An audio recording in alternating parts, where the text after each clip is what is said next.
Chapitre 22. Le moi. En face de nous avait pris place un homme influent et haut placé. Il était très pénétré de cela, et toute son attitude, tous ses gestes et ses regards le proclamaient. C'était un haut fonctionnaire du gouvernement, et les gens autour de lui se montraient très obséquieux. Il lança à quelqu'un qu'il était tout à fait inconvenant qu'on le dérangeât pour une affaire de si peu d'importance. Il disait que ses subordonnés n'étaient pas à la hauteur de leur tâche, et les personnes qui l'écoutaient étaient très intimidées et inquiètes. Nous volions très haut, à 6000 mètres d'altitude, et l'on apercevait parfois, par une trouée dans les nuages, le bleu de la mer, des montagnes couvertes de neige, des îles ou des baies.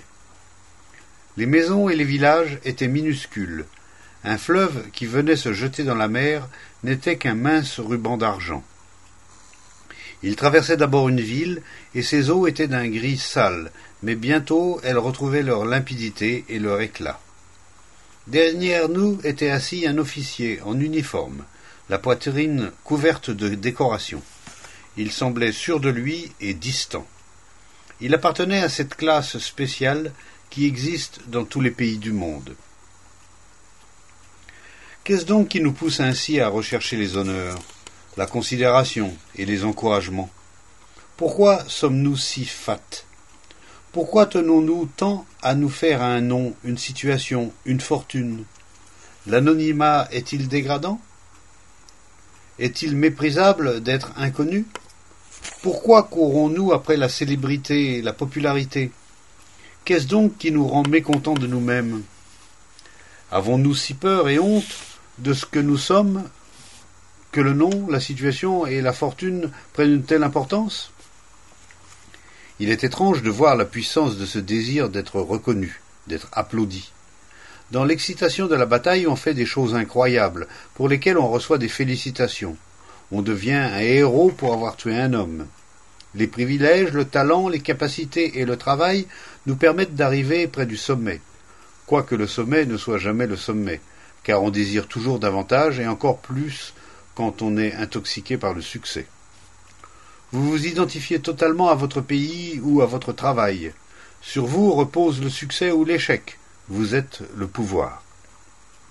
Les religions organisées offrent situation, prestige et honneur. Là aussi vous êtes quelqu'un important et respecté. À moins que vous ne deveniez le disciple d'un maître, d'un gourou, et que vous l'assistiez dans son œuvre. Vous le représentez, vous partagez ses responsabilités, vous donnez et d'autres reçoivent. Et ainsi vous êtes revêtu de son importance. Bien que ce ne soit qu'en son nom, vous êtes cependant le moyen. Vous pouvez vous ceindre les reins d'un pagne ou revêtir la robe du moine, mais c'est vous qui faites le geste, c'est vous qui renoncez.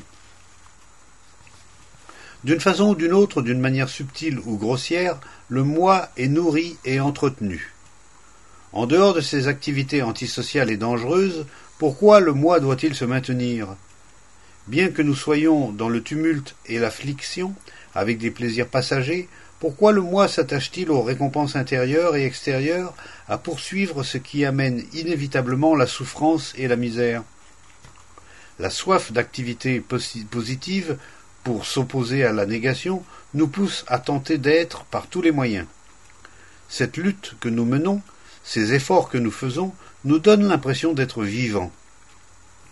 L'impression que notre vie a un but et que petit à petit, nous pourrons éliminer les causes de conflits et de peine. Il nous semble que si notre activité cessait, nous ne serions plus rien, nous serions perdus, et notre vie n'aurait plus aucune signification. Et ainsi, nous restons au niveau du conflit, de la confusion et de l'antagonisme. Mais nous avons aussi le sentiment qu'il y a autre chose, au-dessus et au-delà de toute cette misère.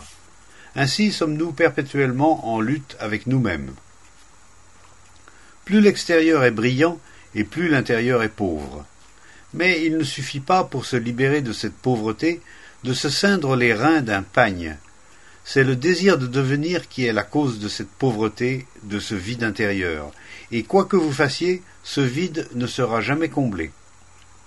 Vous aurez beau lui échapper par des moyens grossiers ou raffinés, il sera toujours aussi près de vous que votre ombre. Vous pouvez refuser de vous pencher sur ce vide, il n'en sera pas moins là. Que le moi renonce à ses particularités ou qu'il se pare de subtils ornements, rien ne pourra jamais cacher cette pauvreté intérieure. Par ses activités, intérieures ou extérieures, le moi essaie de s'enrichir. Il appelle cela l'expérience, ou bien lui donne un nom différent selon sa culture ou ses goûts. Le moi ne peut jamais être anonyme. Il peut changer de vêtements, prendre un nouveau nom, mais la substance même est l'identité. Cette identification l'empêche de comprendre sa véritable nature.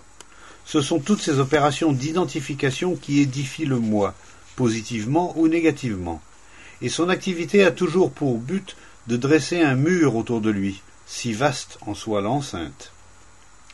Tous les efforts qu'accomplit le moi pour être ou pour ne pas être l'éloignent de ce qui est. À part son nom, ses attributs, ses habitudes, ses facultés et ses biens, qu'est le moi?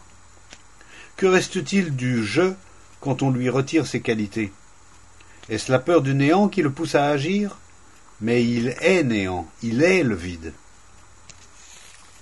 Si nous sommes capables de regarder ce vide en face, d'accepter simplement cette douloureuse solitude, la peur disparaît alors complètement et une transformation radicale s'opère. Pour cela, il faut que ce néant se révèle sans la participation du moi et de ses facultés. S'il y a un désir d'éprouver ce vide afin de lui échapper, de le dépasser, alors il ne peut y avoir aucune révélation, car le moi étant une identité continue. Tant qu'il y a un sujet et un objet d'expérience, il n'y a pas d'expérience véritable. C'est la révélation de ce qui est, sans le nommer, qui libère de ce qui est.